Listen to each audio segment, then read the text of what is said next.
when you're only dealing with 7 cents if you do well and a couple cents if you don't do well, you're a few cents away from losing money. Hey everyone, if you don't know Dale Majors, this guy is the renaissance man of entrepreneurship here in Utah. He's built, bought, sold companies, and it all started with an eBay side hustle flipping bike parts. So I won't spoil too much of the story there, but what you may not know about him is that he's also very much a family man and lifestyle entrepreneur, meaning that he takes 2-month-long trips to Europe to go on biking tours with his entire family, and he does all sorts of fun stuff like that, woven in with having a business, having a co-working space, buying other businesses as well. All that and more on this episode of UtahPreneur. So I grew up in Rose Park in Salt Lake, one of 9 kids. I loved bikes as a kid. I was really into BMX bikes and rollerblading and anything on wheels. And wrestled in high school. I was 82 pounds my freshman year, so I was so small. And then to 11th grade, that's when I started selling things on eBay. Is that where we're getting? Yeah. Okay. Yeah. So, but that's me. And now I have 6 kids, ages 4 to 15. Okay. And my wife and Brittany and I, we've been married for coming on 17 years. Nice. Congrats. So did you have like entrepreneurial mentor or a family growing up, or did you just like selling stuff? My uncle owned a fourplex and stocks and was a sales guy from HP. That was my definition of wealth. Like he talked about stocks and he had tenants. Okay. A fourplex is pretty legit, especially back in the 90s. Yeah. Yeah, that's cool. He was pretty rich and he loved bikes too. So that was outside of that, I didn't really know anyone who through table tennis, actually. So my brother and I play competitive table tennis. Dang, I have a championship belt that I got at the Kickstart Seed Fund a couple months ago. That's awesome. That I should have worn here, actually. Dang it.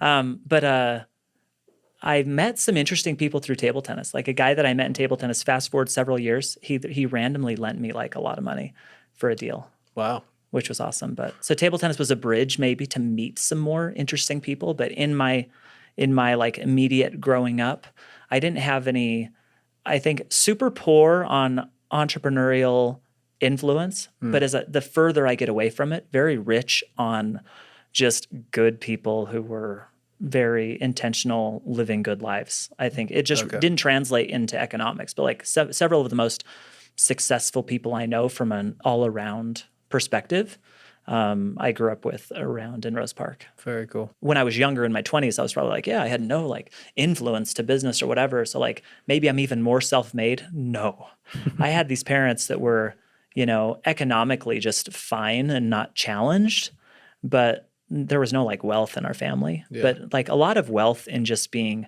hardworking and smart and driven and competitive. Having hobbies, very well-rounded. No hobbies, very well-rounded. Like this guy, my dad, he's like super involved in his church calling, and he plays racquetball several times a week, and he's good, and he has these other things. He volunteers. He was just so well-rounded, like kind of my definition of success, actually. Like everybody, loves my parents. Like talk us through the entrepreneurial seizure you had in 11th grade, where you decided to start selling bike parts on not even eBay back then, or so it was MTBR, Mountain Bike Marketplace. Ooh. So I did sell candy in elementary school. So I always had a little bit of a hustle in me. All right. And when you're, I hated being poor. So I'd keep like $1 in my shoe. So if I was like, as a backup, if I ever needed to buy a 50-cent ice cream cone at the mall, I was like, I'm never broke. Yeah. Because I need to have. It's like those manifestation, like Dan Kennedy's like, just fill all your drawers with money so that when you open the drawer, you're like, I'm so rich. And then you have this abundance mindset. Same thing, but $1 in your shoe. I need to do that. Yeah. One of the shoes I found on my mission like a year and a half in, I'm like, well, there's $1 here. It's like mostly worn through. So I was a little entrepreneurial. There's a store called NPS, and I loved shopping. I've always loved commerce and just stores, grocery stores. Go to a foreign place. I love going to the grocery store. There's something about it. So I go to the store just to shop and random. It's the treasure hunt. They sell like recovered freight or, just excess merchandise. And I shop there and I noticed that there were some of the same people every time. Like, why are all these other people coming back too? And one person, like there was one guy who from Norway, I think, who sold a bunch of stuff on eBay. You heard like, oh yeah, he sells like 20 grand a month on eBay or 50 grand. He sells so much on eBay, whatever. And I'm like, all of these people seem pretty normal. I could probably do something similar. And I had built a bike where I bought things on the local exchange as well. So I knew how much bike parts cost.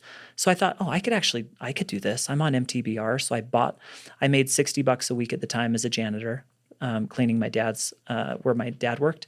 And so I bought a bike part. I don't remember the first one, but like very typically, like you'd 4x your money. It's like you'd buy some Shimano road bike shifters for $25, $40 and sell them for $160. Wow. So I bought them with my $60 a week, so I had a few $100. I'm buying bike parts, selling them on MTBR. People are coordinating with me like, hey, is this a double or a triple? I'm like, I don't know. How would I find that out? Well, lift up the hood cover and there's going to be a number, 7510 or 7500. Oh, it's 7500. Great. That's a double. Okay. And then great. I'll buy it. They send me a money order, like US postal money orders. I received tens, probably hundreds of those, I guess. And then I'd ship things out of the post office. And that was just a really interesting.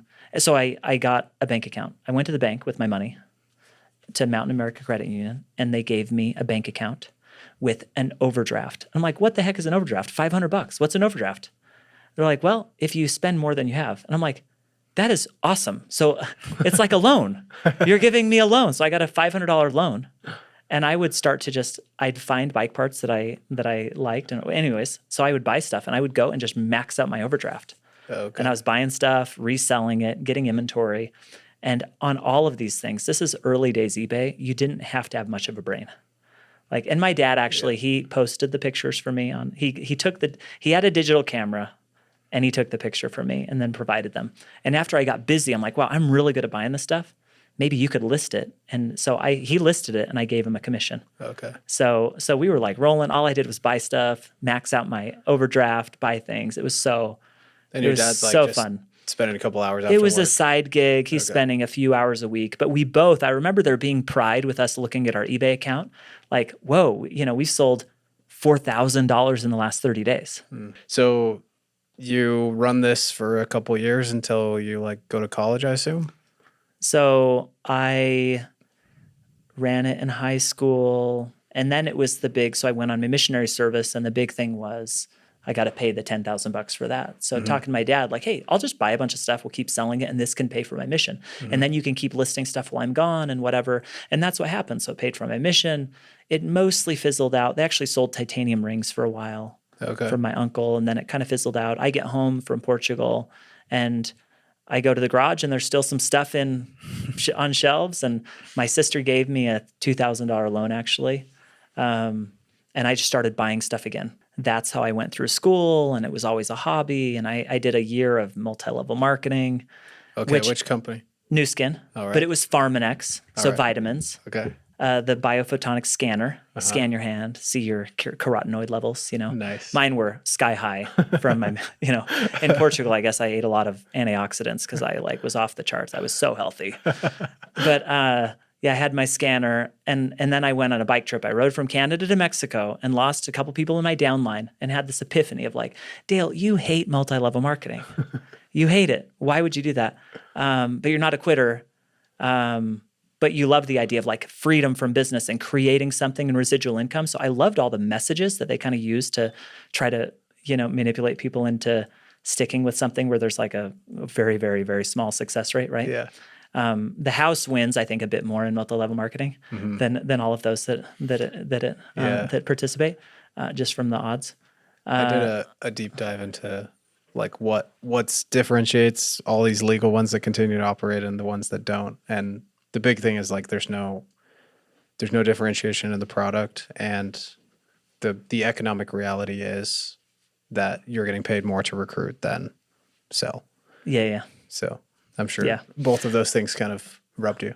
I loved, and I thought, so I come home from my bike trip and I think, several times in life, there's been like these epiphanies of just like a real perspective change. And that was one of them, and for me, I'm like, it's kind of like this divine intervention thing. I'm like, I really need to just switch gears and like just start selling bike parts full time, get your dad to join in and just do that. It's way better. And it's okay. You can quit. It's 2004. How old are you at this I point? was 22. Okay. So yeah, we ride from Canada to Mexico, get home, and it was like over this really quick period. Just quit. It's okay. Go full time. I talked to my dad. Should we just do this? Do you want to do this full time? He's like, actually, let's do it. Once I can make $3,000 a month, I'll quit my job. Once I can take home $3,000 a month, I'll just quit my job. And 6 months later, he quit his job. He found us a little warehouse, 1,500 square feet, and we moved in, and we were so legit. This old warehouse by the water reclamation plant in Salt Lake on like 2200 North Redwood Road. Every morning it stunk like poo, and you're like, but it was our place, and we were there for 8 years. It was amazing. We moved across the street and then across the street again. And then we were able to buy it. So we went from 1,500 to 3,000 to 8,000 feet that spread into maybe 12,000. Then we bought a 25,000 square foot warehouse. Wow. And it was so fun working with my dad. And we, I had brothers working with us and an uncle and 2 aunts and friends. And you ran that we had for like 28 people. 10 We years, ran right? it. And I met your brother actually through that, Lance. Nice. But we ran it from... 2004 is when we formally got going and changed the name from Dale P. Majors to BikeWagon, and then we sold it at the end of 2015. Okay. But mostly friends and family working with you. Well, I think we had 28 employees when we sold. Oh, okay. Nice. So, and of that, maybe 5 were family. Okay. I read on LinkedIn you did about 10 million in sales before you sold it. Yeah. So, like, talk to me about the economic realities of doing 10 million in sales on eBay with bike parts. I would love to. So, I think year 1, he made $3,000 a month. I made 1,500. And he was full time. I was going to school, and it was never like, it wasn't even a conversation like, how much do you need to live? $3,000. There you go. I can take half. I'm living at your house. Yeah. There was no other conversation. Yeah. That was it. Yeah. And then we're like $4,500 each. I think we leveled out together at $6,000 each, when Nice. I got out. But it was so funny. I actually don't remember any of the conversations ever about money because we were just taking care of each other. Nice. And it was so good, actually. It was so good. So we go from 250K to 550K, 980, 1.4, 1.9, and then I forget some of the numbers, but we were at 3, 4.5, 5, 6, 2 years, 8 million. Then we did 10 million 2 years in a row, and we sold the second year. Wow. So the highest net margin that we made was, I think, 13.7 or so. That was when we had a gross margin closer to like 52 points. Okay. Right? You're spending, the reality is, if you want to go through the math, wherever that is, you're going from like, you sell a part costs $100.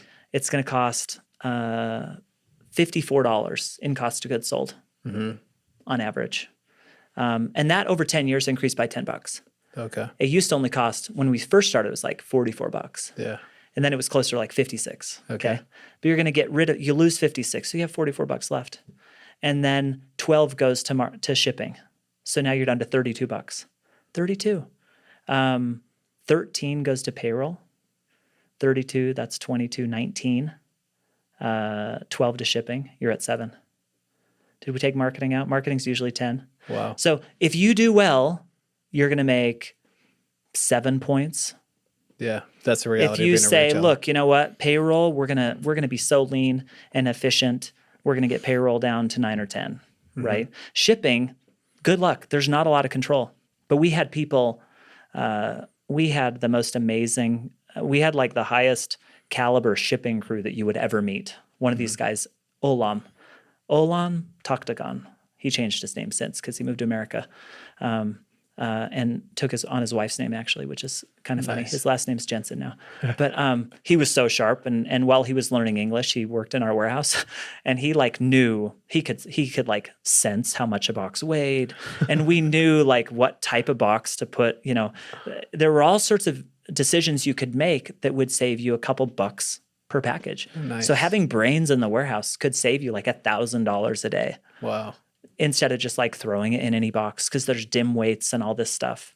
So, and it's actually like another kind of funny anecdote is when you would just, I sold things from a card table in my basement, right? So you're like, hey, I bought this derailleur. There's like 10 items on a card table. Somebody bought it. You grab the derailleur and then you ship it to them. Very easy. When you have a warehouse with 1,000 parts in it, you're like, hey, go to the derailleurs. You go to the derailleurs and there's 15 derailleurs. You grab the derailleur that you sold and you ship it out. But then when you have like, 3,000 products, right? Yeah. You're like, well, we can't, there's like 100 derailleurs now. And there's some of the same. So you had to like implement, well, there's SKUs. And then I still remember one day where we said, oh, we're shipping 50 items. You can sort by bin location in the system when you print out the invoices to take you in order.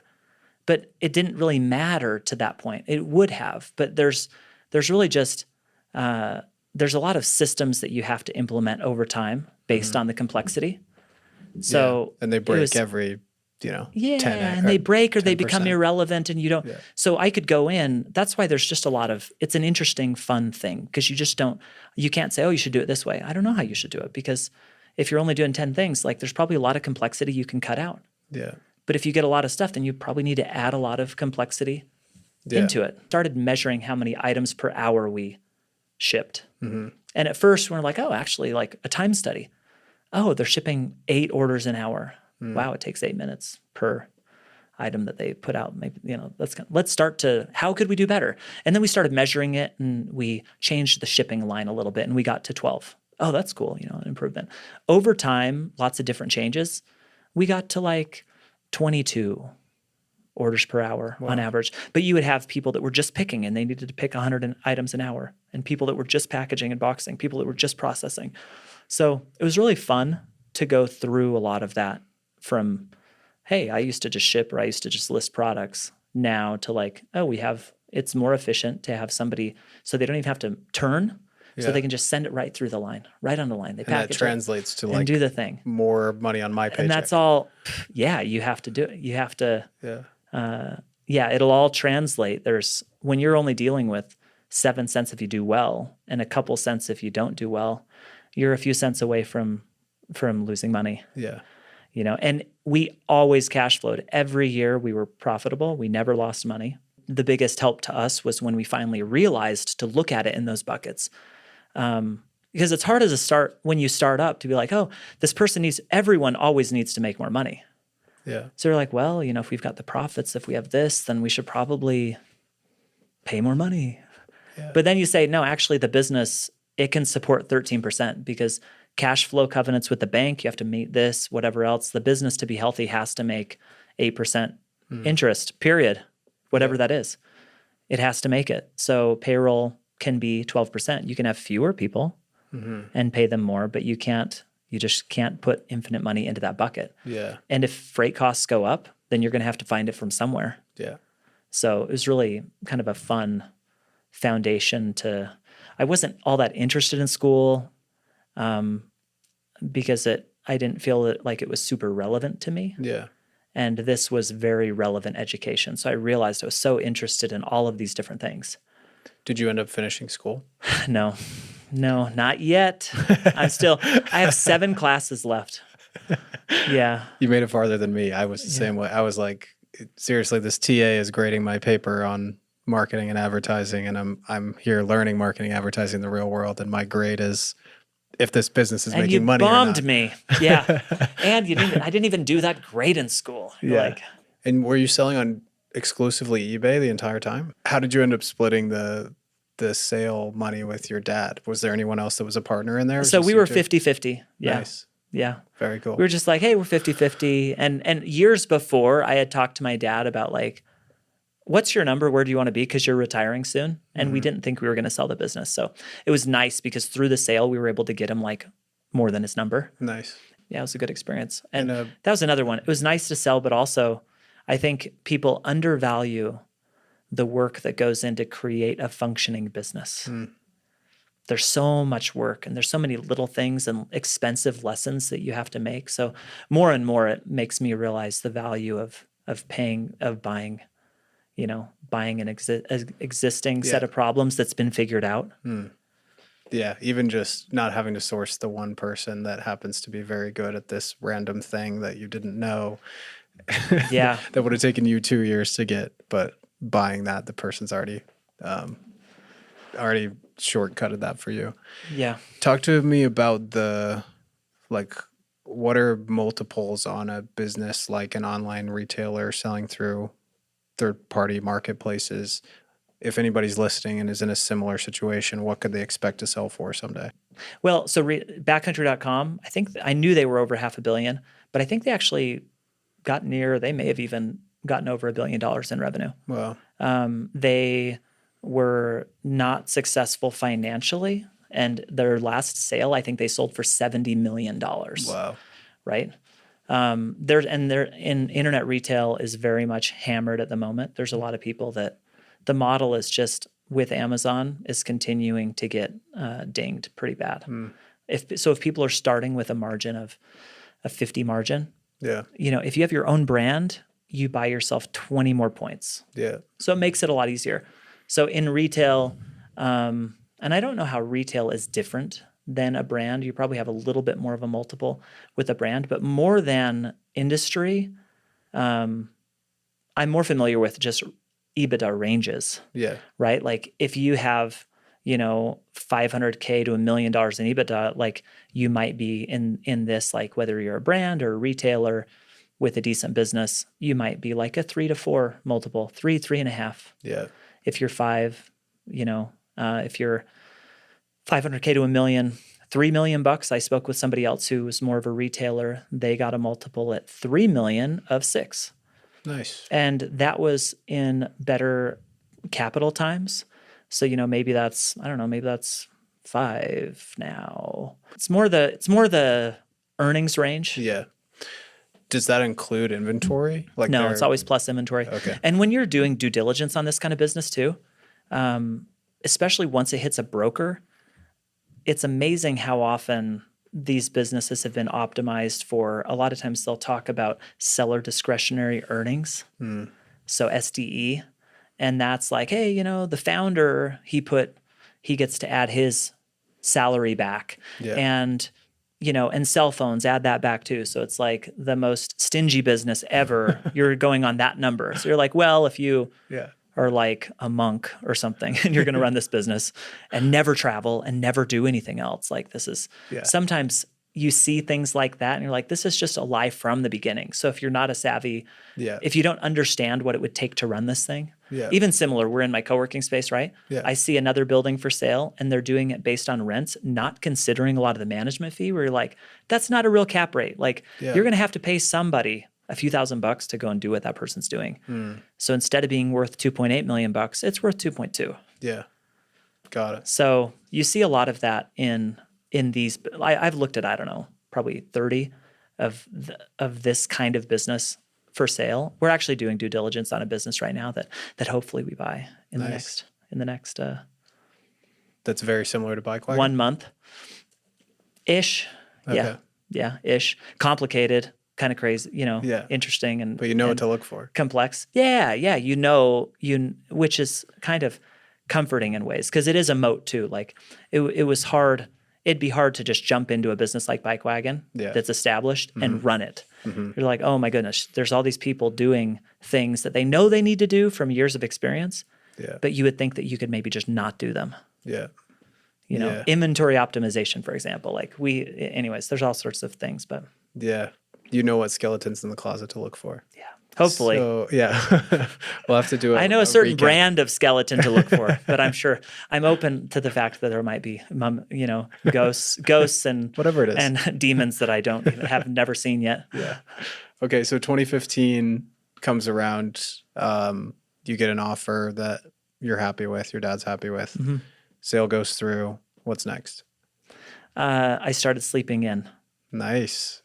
And within 3 weeks, my wife's like, Dale, I slept in for like 3 days probably. But I remember one day at 7:00, my wife turns over bed. She's like, what are you like doing still up? I'm like, I don't know. I don't know what I'm doing still up. I don't have a control over this, thing to babysit anymore. Uh-huh. And my mind, I guess I don't know. I don't have anything else to do. And that's when I realized, oh crap, I really have to, it's been a lie. All of this is a lie. The whole like sell a business and be happy kind of thing, be done. It's like, oh, we really just want, a lot of, I'm just wired to like find a problem and solve it and work on something and toil and, sweat of your brow kind of stuff. Yeah. Like, oh crap, I don't have a thing anymore. So then I went on this quest of, okay, what's my new thing? What should I get? I have to find something that I can be engaged with forever, that I never sell, so I can do a thing. And maybe not that I never sell, but it was the next. So I guess, gosh. Infinite game kind of thing. Yeah, the next 9 years was the next few years was creating an infinite game that I could be happy playing for the rest of my life. And what was it? It's a secret. Just kidding. No. So it was, I first went through this like introspective exercise. I worked with a coach that does the Clifton Strengths Finder. So there's a lot of so I did some personality tests and things like, oh, what is it that I really like to do? Mm-hmm. What are the things and situations that give me a lot of energy and excitement? So going through that, I realized I'm like, oh, I like organizing chaos. I like finding value. I like uncovering value, and I like winning people over and persuasion. I want to be involved in, in change and whatever. So, and I love entrepreneurship, and I also really liked being with people who were in the trenches. Like I like people who aren't content. I love hearing about like just, people's angst. It energizes me. I'm energized by it. And attracted to it. So I thought, oh, I should work in entrepreneurship. And, so I started running entrepreneur groups. And that was my first thing. So where I'm like running entrepreneur groups. And I took about 16 cohorts of people through a 4-month, 90-minute calls. And we talk about life as an entrepreneur. And, I had kind of a structure. Sure. So I did that for a while. And I still do that through my company Venture anyway. Mm-hmm. And that's like hey, I'll just do it forever business. And if I don't have things to do, I can spend a lot of time on it. If I have other things to do, then I'll spend less time on it. Okay. It's getting more traction. Like I have somebody helping me with that. But then in 2020, we bought Grand Trunk, and Grand Trunk is a consumer products company. One thing I said is I want to own a family travel brand. I love adventure travel. I love, I take my kids on long bike tours and, or my wife and I take our kids on long bike tours. I post on social media, so I take all the credit, but my wife is actually like, She's the mastermind. Yeah. And she it wouldn't happen without my wife. Right. Fair. But she's not on social media. So she doesn't, I think she knows that I take the credit, but she knows that she's the brains. Yeah. So we do that. And I wanted to have a family travel company. And I'm like, I'm going to own a family travel company someday. Like that needs to be a thing in my life. And Grand Trunk came along. So we bought Grand Trunk, and they were doing a couple $1 million a year, but losing a lot of money actually. So we look at it and we're like, wow, we're really frugal, and we can just slash all these costs and make money. And what was it? Just way too much on advertising or payroll or both? Payroll and marketing, and they'd built a great brand, but they just, competitive category. A lot of other people were struggling. The guy we bought it from, Kevin Kaiser, he was really sharp, and he actually worked with us for another 3 years after. Oh wow! Dang, almost 4 years. And so we bought that brand, and then we bought another brand as a part of it, A-Light Designs, that we rolled into Grand Trunk, and that's been a project that I've been involved in, and sometimes not so involved, but now I'm actually getting really involved in that. And that's like chairs, right? Mm-hmm. Just like camping easy chairs. Camp chairs. Yeah, little lightweight camping chairs. Okay. So that's been fun, and we're having some good traction there. And then And then this building, the co-working space, has been another project that we bought. When did this start? 3 years ago. 3 years ago. Yeah. Okay. Yeah. So you kind of had your 5 years of like just the entrepreneur groups and the venture anyway. And Yeah, it was basically 3.5 years because I stayed on with the company for about a year. Okay. So 27 was kind of when I was done. Okay. Done being the bike guy selling bike parts. I had to shed my whole old identity. Okay, so there's a lot to dive in here now. So you ran that for 3.5 years, and it was just kind of like you were itching for something that wasn't a mastermind entrepreneur group thing, or you just wanted the family travel the company? whole coaching industry is just so terrible. Yeah. I think, and you have to like, I wanted to get rich another way. Yeah. You know, I didn't really, and a lot of the people I was attracted to, interested in coaching, weren't making tons of money. Yeah. And I wasn't interested in a lot of the people making tons of money. Yeah. I didn't really want, I wasn't interested about like, I want to make you Yeah. even more wealthy. I'm like, Yeah. you're probably not going to do that great with, Yeah. your kids are probably going to screw this all up anyways. Like, and your grandkids are probably going to everybody's probably going to screw it up.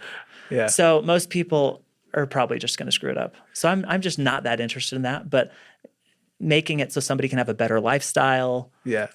be less plugged into their business, have a more balance around the business they're trying to do, and have I want economic success for people for sure. Yeah. But if I wanted to make a lot of money, I'd find the people with a lot of money and sell them like $20,000 coaching packages. Yeah. But I didn't want to do that. Well, it's interesting.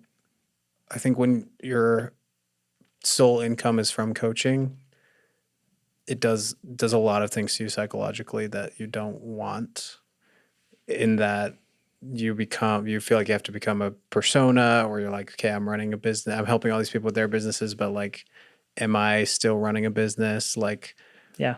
and there's a lot that gets wrapped up there as well. So it's nice to have it as like, this is a place I want to go play and engage, and if it makes money, great. If it doesn't, great. But I'm paying the bills elsewhere. Have you felt that? Yeah, totally. Well, you don't want to need anything. Like a good coach can't need anything. Yes. Yes. A coach would be, you're employed by somebody else, and then all the people that you're coaching, they're like, hey, do this, do that. But a lot of times, if you're coaching your client, you might like, I actually don't want to lose your money. Yeah. I like you paying me each month. Yeah. And that's a disaligned that's an incentives icky, it's just an icky thing that I wouldn't want to deal with. Yeah. I'd rather just be like, I make a lot of money elsewhere doing other things, and I can do whatever the heck I want. And I don't like working with you, or I do, or I'm done, or you just have to, if you can have a really truthful engagement. So yeah, I was interested in doing other stuff. Got it. I heard you say Venture Studios is access without an agenda. Is that still an accurate way to describe it? Yeah, I would say this. I think that my belief on how all of this works, is a lot of us are all very capable, right? We all have if you're in kindergarten together, first grade, second grade, you realize you're like, oh, we're all the same people. We're all pretty similar, right? And a lot of what makes us different over time is our mindset and our belief and our confidence.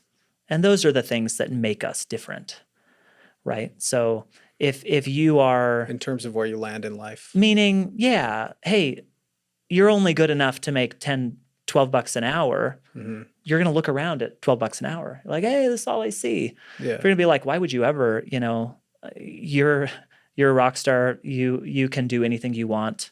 Look for the thing that's going to make you $1 million in the next year. Yeah. Then you're going to look more for those things. Yeah. Capability. We all have the capabilities, to have more or less than we want. So a lot of it is just mindset, and a lot of mindset is rubbed off on us by being around other people similarly. Everybody has this quote around like, hey, you become like the people that you spend your time with. Hey, look at your 5 friends, you're going to be like them. It's all this whole thing of proximity. Yeah. And if you spend the rotten apple spoils the bunch, if you spend time with other people, you start to see like them. You can rub off on other people. They can rub off on you. That's just the way that the world works. Yeah. Right? Influence and frequency, whatever, right? We become like the people that we spend time with. Yeah. You go into a room, it's 90 degrees, you want to be 100. Everyone else is 100, you're going to raise up. Yeah. Yeah. Yeah. So access without an agenda. I think that entrepreneurs benefit by knowing a bunch of other entrepreneurs. Yeah. So I think if I can, that's a lot of my goal long term is creating more of an entrepreneur community and helping people be around other entrepreneurs. And when you work with someone, let's say someone comes to you, you know, they're doing all right, but they're too plugged into the business, they're neglecting family or whatever their other priorities are. Walk us through your framework for getting them to a better spot. I think it all starts with clarifying what you value, figuring out like what do you even want? What do you like? What, you know, when you think about your hero, like why are they your hero? What people do you admire? Who do you admire and why do you admire them? Mm-hmm. And so getting clear on what you value.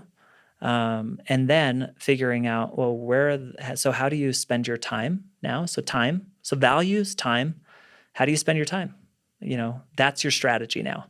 Whatever you're actually doing every day is your current strategy. So if you decide that like, hey, my success strategy is actually I wake up first thing, and then it's to immediately look at my email and go through my email. I get in bed and I pick up my phone and I go through email. And it's actually to look at Facebook for, you know, the first 20 minutes too. Like that's a strategy to make me successful.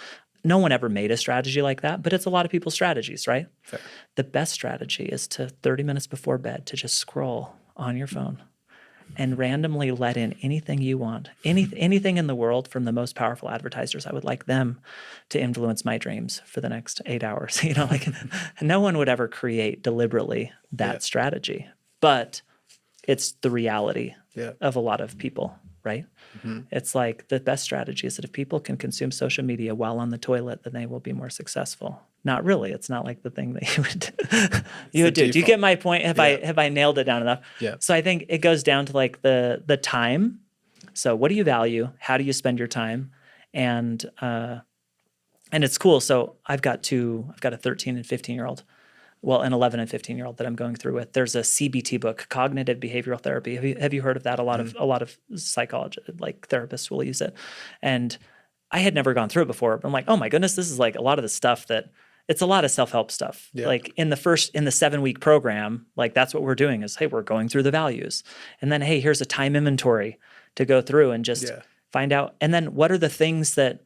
So those first two are clarity on your values, where you're spending your time, and then more of a identity type focus of like, what kind of person are you? Mm-hmm. You know, my fitness persona, like my fitness identity is I can go on any adventure that a friend might invite me on. Nice. Not like an Olympian that's going to invite me on it. I'm more like a 98th percentile kind of person. Yeah. Right? So I don't go to the gym for 2 hours a day, and I'm not trying to eat 160 grams of protein, right? Because I don't really care so much about that. Yeah. But can I go and, you know, I just finished, this morning was run number 93, a 4.5 mile loop around a trail by my house this winter, because I'm like, I'm going to run through the winter and get in better shape over the winter. Mm-hmm. So 6 days a week, that maintains my identity of like, I can go on any adventure that anybody would ever invite me on. Yeah. And so I live that way. And you take that kind of identity and persona and you build it out for like, hey, what kind of father am I? What kind of entrepreneur? What kind of, you know, how do I want to rule, you know, what kind of spouse am I? Yada, yada, yada. Just creating clarity around that. And then if you're always ready for adventure, you actually never arrive. Some people are like, I want to run a marathon. The problem with the marathon is like, it's a set date and then you're done and then you don't run forever after, you know? So I think that's the problem. If you have a bunch of tactics without strategy is the noise before defeat, right? This idea of like, tactics are very popular too. Like, hey, morning routine. We should have a morning routine, you know? Yeah. It's tactical where it's like, well, really, I want to feel amazing. I want to be present. I want to have have high energy. So if that's how I want to be, then of course I need to eat clean and exercise every day and sleep really well. Mm-hmm. And all the tactics would come into place. But if it's driven by like, I want to feel awesome all the time. Yeah. This is basically just clarity. Being clear on what you want. So deliberate, you know, all these 100 hours of conversations with entrepreneurs, the few words that would always just bubble up. Yeah, it's about this, it's about that. It was always, my takeaway personally was it's about being deliberate. It really is just, we are here to deliberately use our will and our agency to go a direction, to notice, like to pay our, I like the idea of like paying attention. It's like you actually do like pay. It's like you're paying something. You're paying your attention. Our attention is a currency that we're like putting out, and we can choose to spend it on. We can just let people take it. Like, hey, take my attention, because you're spending it and they're buying it. Yeah. But like where we pay our attention, so deliberateness, and then presence was the other thing. Like, hey, actually, the only if we can create systems in our lives that allow us to just be when we're there. That was a lot of my takeaway. Very to this point as a 42-year-old, could be different as I evolve. But the scarcest of resources is attention or energy, I'd say. Like a lot of times we think it's money, or beginners think it's money, then it's time, but really, you may have 16 waking hours in a day, but how many of those can you actually put full attention or energy into? It sounds like that's interesting. Yeah. Another on that, Deep Work, Cal Newport. I like that book a lot. He's like, hey, everybody only really has a couple hours of like a real focused attention. So what are you going to do with those? And, a lot of times I fall into the trap of being overly productive or trying, but you can be really productive on stupid stuff. Yeah. Right? Like I'm a pro at being super productive, actually, at dumb things. What did I see today? It was like either 30 minutes of work in 8 hours or 8 hours of work in 30 minutes. There's no in between. And a lot of times I think I do 30 minutes of work in 8 hours. Oh yeah, unfortunately. I'm the same. If somebody wanted to engage with Venture Anyway, how do you service them in this way that you're talking about? Yeah.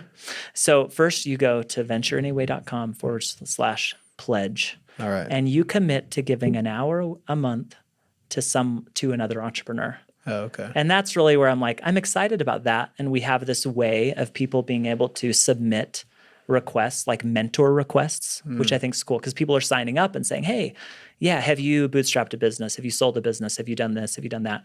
So ideally, I'll have this big database of people that are willing to give help. Cool. So I can say, hey, this person's asking for this, and send it out, who's qualified or able to help. So that will get you on my email list. And then for entrepreneurs with existing businesses that are making, where they're, making a good living, growing, maybe over 200K in earnings, ideally, I have a monthly group that includes an hour of coaching with a coach and 4.5 hour like peer advisory group with lunch and whatever. Okay. Here at the building in Bountiful. Nice. So that's one. If anybody out there would like to come as a guest, if you'd ever like to join as a guest. Love it. We do those too. Cool. And it's just those two. Yeah. Kind of tiers. Yeah. That's basically it. Cool. Now. I'm like kind of involved in other projects now. So at some point, and I really need to find like a business owner for Venture Anyway that just wants to do this full time. Nice. But I have to get more traction and money first. Fair. But it will be a thing. But you said you recently hired someone to help you run it, or? I partner with someone to help coach. Oh, okay. Nice. Yeah. And he runs the groups. That was the thing for me. Like I always thought, coaching and consulting and helping other entrepreneurs was going to be the end all be all for me. And I did it for about 6 months. And I was like, I literally cannot say the same thing to you again. We could go on with that. But working, it's so emotionally involved too, that you can't do that 8 hours a day. Yes. So I was working part-time and making good hours in the part-time, but then I was like done. I'm like, I'm actually kind of exhausted. And I only met for 4 hours today, but I poured for 4 hours. Yeah. Yeah. And into something else completely. And then it's like, even if somebody didn't want to take action on a lot of those things. So I'm like, I'm going to build my own crap. Like, I'm going to build my own things that are dependent on me. Yeah. And I want to have like, when I pull a lever down, I want that lever to be steel and iron. I want to like own all the leverage that comes out of it. Yeah. And when you're a coach, it's like, I'm pulling the lever down. And And then you're like dealing with Gumby, who's like, oh, I'm fine actually the way that I am. You're like, Yeah. no, thanks. They come back next week and they're like, so, that thing we talked about last week, I didn't do it. I'm confident. Yeah. I'd much rather just, build something. Yeah. But I love the coaching thing. And I've had so many good experiences in actually so when you talk about identities, like for me, I champion entrepreneurs. Yeah. That's my entrepreneurial thing. Love it. And then I want to be an amazing entrepreneur. So I buy businesses and I structure things and I try to be a good entrepreneur and do things that will help me be better at that. Yeah. And then I bought the building because it helps champion entrepreneurs. I can offer space. I can offer a safe haven for people who are needing a good place to be with others. And I charge full price, of course, right? But like if you're in trouble and need a space, like I've been known to be pretty accommodating. Yeah. In supporting people, which is nice. And especially when it's, when you don't have to when you don't have to live a high lifestyle and make a ton of money from a coaching business to support that, I think life is way better. Yeah. Yeah. Somewhere between like, you have to sign this 12-month contract and it's, your entire revenue right now, you have to pay me. And like, it's free forever. Like, somewhere between that, yeah. Get them started. That's cool. I really like that. And I feel like looking back on it, it's like what changed my life, entrepreneur, peer support groups and courses and books and things like that. And so you want to do that same thing. And then you realize, the limitations or everything, but for the right person that comes through, the 1 out of 10, it's worth it. Yeah. You buy that in 2020. And that's just been like fun to run. I think you have a couple of partners in there, right? Yeah. Like how do you work like So, 1 day a week on that? How does that work? Well, that's tricky. Yeah. But year one, amazing. COVID happens and we make tons of money. It was so good and beautiful. But we also had to put tons of money into it. So we're like, okay, so we didn't take any money, but we put lots of money in. And on paper, we were so good, right? And then year two comes and we're like, whoa, we made tons of money again on paper because we had to put tons of money into inventory. So just the value of cash flow businesses, you're like, wow, this is actually the cash flow cycle on this is pretty terrible in some ways, but you have to start it with enough capital, whatever. Year three, kind of rough. Year four, kind of rough. And year five has been actually a good bit better. Nice. So, and I want to feel needed, right? Yeah. We all want to feel loved and needed. Just kidding. I want to feel needed. And for a long time, you're like, oh, you've got like my brother Bruce handles all operations. They're like, oh, he's there. You've got other people. Like, okay, actually, you don't really need me that much. So there's been different phases of being needed or not. Sure. Nice. Yeah. So that's kind of TBD actually. Okay. All right. But it sounds like you're very excited about this new acquisition and the new. Yeah. In 2 months, it'll be so telling if this other thing comes through, but like an established, great, long-running business that's super complicated and like pretty high revenues that we may own in Very cool. In hopefully in like 45 days. Cool. So. Well, we'll update. We'll put a comment, We'll see. I'll put a coupon code for the new thing at the bottom of the podcast. Or it didn't work out. He wasted all his, money on the APA and all this other stuff. And, and, here's his Venmo, GoFundMe. Yeah, there you go. But there will be a conclusion. In 2 months, we're going to know either way. And it's been exciting to this point. And hey, that's what it's about at a certain point. Yeah. Like, it's just like, I'm very happy. I want to feel alive and engaged. And, I think a lot of it is more, it took me getting out of the business and selling it to realize that a lot of my happiest times were the first 7 years of running my first business when it was uncertain and you're working with good people and you're solving problems. You're trying to figure things out. It's not all set. So the wins mean something. Yeah. Right. Like, oh, we did this. This is so great. And you're high-fiving. Like if you could bottle that and have an experience like that, like that's what I'm looking for. It's so true. There's nothing like those first couple of years. So one thing that anyone I've talked to about you has mentioned is Dale's very good at lifestyle design and not letting the business take over too much of family time, et cetera. So you do these bike packing trips, you run every morning, obviously fitness is a priority. What do you think about, we've talked to other entrepreneurs that are very driven by time freedom, whatever that means for them. Another word for that is lifestyle design. How do you think about that? Yeah. Well, so don't talk to my wife. Her name's Brittany. You can't ask her about any of these things because she may throw me under the bus. Don't do it. Just kidding. But you know, it's a challenge. It's a struggle. But you know, having a strong, yeah. So how do I go about lifestyle design? I think having, it's sad to me that many of us, especially, you know, you're a guy in your 20s and you need to provide for your family, 20s, 30s, whatever. Like if you're like praying at night or doing whatever, if you're like thinking and stewing, like how much of that creative energy and earnestness is going towards a business thing, a bad employee, a thing, like how much of that? And it seems out of balance. Just in general. Most people are like, yeah, you know, that's cool. It's cool that you did well in that one thing. But like your people around you don't even like you that much. Your spouse, you know, your wife and kids maybe don't even like you that much. You're not in, you know, you've let your fitness get out, and like not even fitness for vanity fitness sake. Like I think some people take it way too far, but you should feel good. Yeah.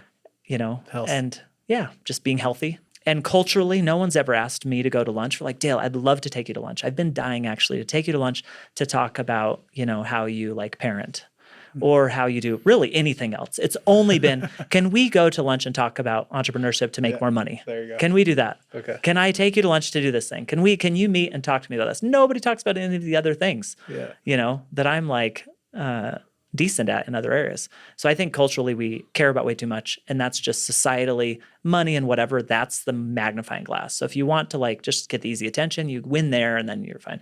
So I think the way that I approach it is you have to go back to values point and say, okay, the world is off when it comes to what the world values, and that will not make you happy. So you have to create your own bubble, and in that bubble you have to give proportionate equal weight based on, you have to, you know, make it so your values are aligned with what you want in your reality. So if you want to focus on your spirituality, you have to like inflate that balloon on your own and create it in your own world. You have to assert your will, pay your attention to it, and make it.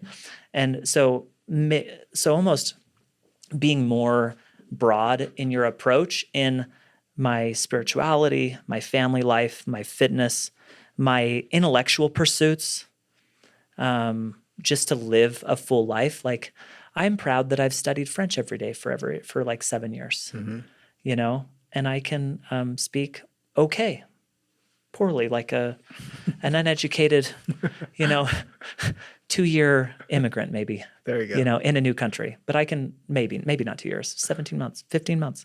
But I pride myself on that. Or like, you know, just paying attention to different areas and to have balance that I don't know if it brings you joy, just well-rounded. Yeah. And it, like you said, it doesn't happen by default. So just the fact that you've asserted the will there in one way or another boosts that part of your identity. It's like, look, I'm not just the, you know, the path of least resistance makes both men and rivers crooked guy. I've got this entrepreneurship thing, which will always take more time if I wanted to, but I've asserted these balloons. I've blown up these other balloons as well. Yeah.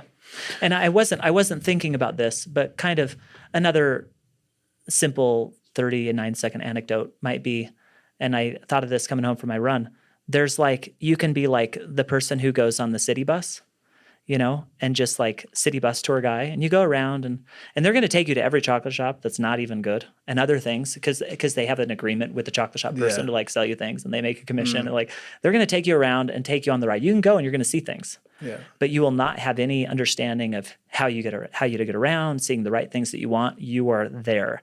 Or you can be like, look, I'm going to forge my own way. I'm going to do my own, I'm going to create my own walking tour and ride the bike around the city and do things on my terms. Yeah. And there's that, a lot of people are like, you know, I just want to get in a comfortable car and go around, please. And I'm in the back seat. Or there's like, I'm going to grab the wheel and I'm going to go where I want to go. Yeah.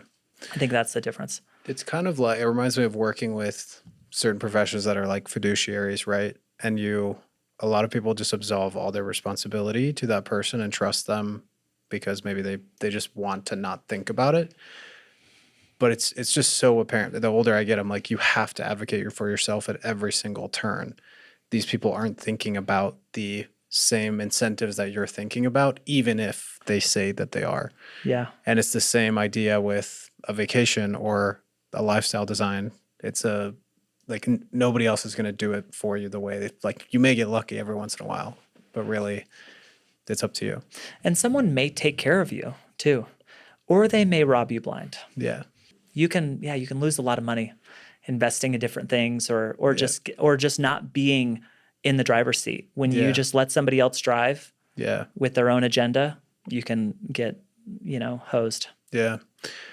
Okay, so we have to talk about bike packing specifically though, because you take off quite a bit of time for this. Mm-hmm. Was it always the case that describe what you do nowadays and how it's evolved over time? Because it sounds like you were very involved with BikeWagon, but you still made time for this type of thing. Yeah. So, and if anybody wants, I made an not very well edited guide yet, but it's a guide on bike touring that we're dumping all of our information in. Amazing. Because people reach out to us. Yeah. So if you email me at daleadventureanyway.com, say, hey, I want your bike tour guide. I will type in Bike Tour 1 in my Apple device and it will populate the Google Doc. Oh, beautiful. And you can have that. I've given it away twice this week, actually. It's not usually very popular, but this week it's really hot, maybe because of spring. But adventure, bike touring.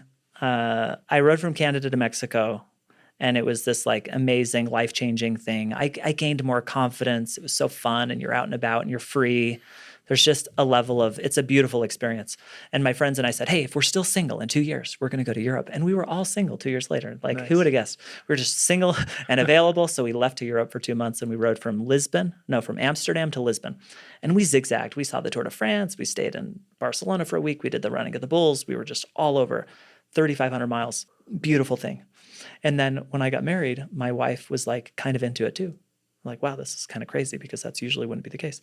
So we rode from San Francisco to San Luis Obispo, kind of for our honeymoon. We fought a lot of the time, actually. It was pretty funny.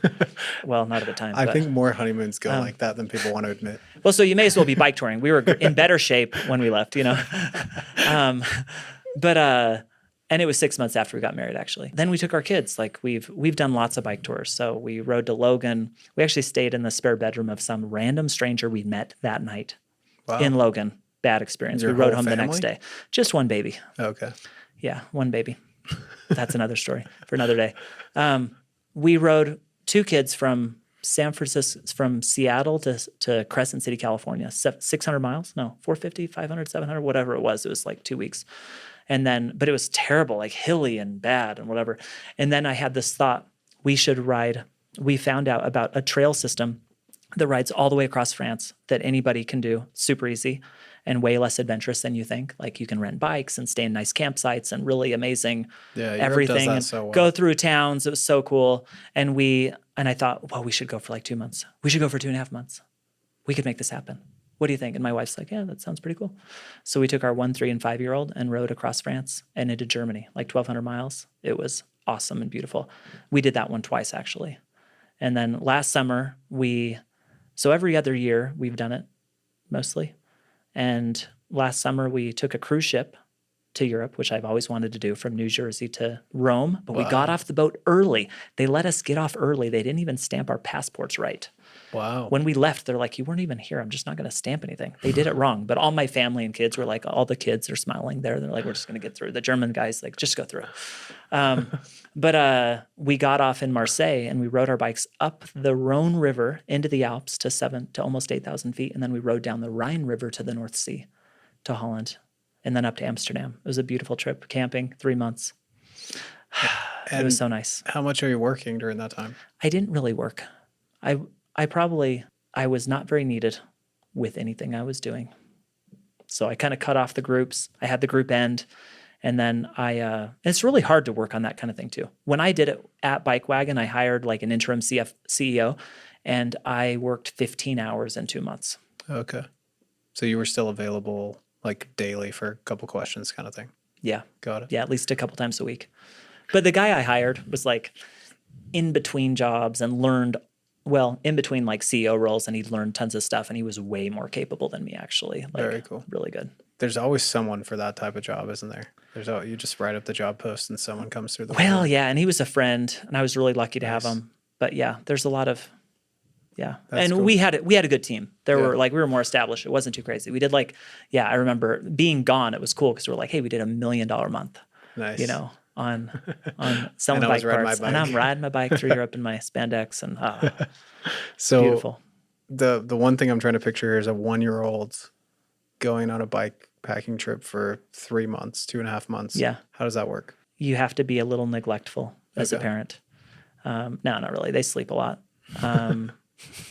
Lots of iPad time. Sometimes you're giving them M&Ms to like, just get in there, 3-year-old. Yeah. Sorry, we're going again. You try not to ride too long. So you're trying to not be in. So you stop at every park. You also stop at every playground. That's like a rule.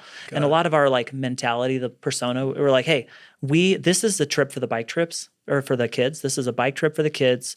We're going to make it amazing for them, which means we're not in the trailer for a long time. We stop at every park. So if you could go back and tell Dale Majors one thing in 2005, what would you tell him? Bitcoin. The only real answer we've gotten to that question. A lot of the lessons that I've learned are, you know, you have like, I did a bad real estate deal, or I did a real estate deal with a bad person actually. But I've learned so much from it, you know, and you're Yeah. like, wow, I'm going to be a way better steward of other people's money because I went through that. And would I have taken it so seriously and learned that lesson had I not? Probably not, you know? Yeah. So a lot of the bad things that I've gone through have been really helpful, or a lot of the mistakes that I've made, you learn something from them. Mm-hmm.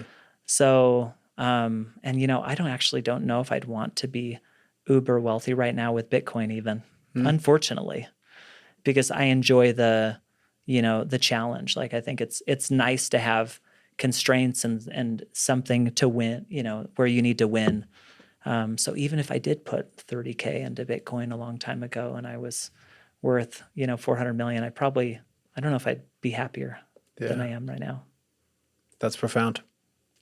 Thanks, Dale. This is great. Appreciate it. Thank you guys. Hey everyone, thank you so much for listening. If you like this, there's 3 things you can do, and I promise to make it quick. Number 1, share this episode with a friend. It means a lot and it really helps. Secondly, make sure you follow UtahPreneur on your favorite social platform and join our Facebook group. As always, the links are below. And lastly, if you love supporting Utah's independent, locally owned businesses, definitely check out last week's episode with the Other Side Academy. Their moving company does over $5 million a year, and they have thrift stores and a building/remodeling company that are entirely run by ex-convicts and recovering addicts. So it's a very, very fascinating episode, and there's a lot in there that's just great life advice when it comes to accountability and transparency within any organization. So don't forget to listen to that one. Thanks again, and we'll see you next time.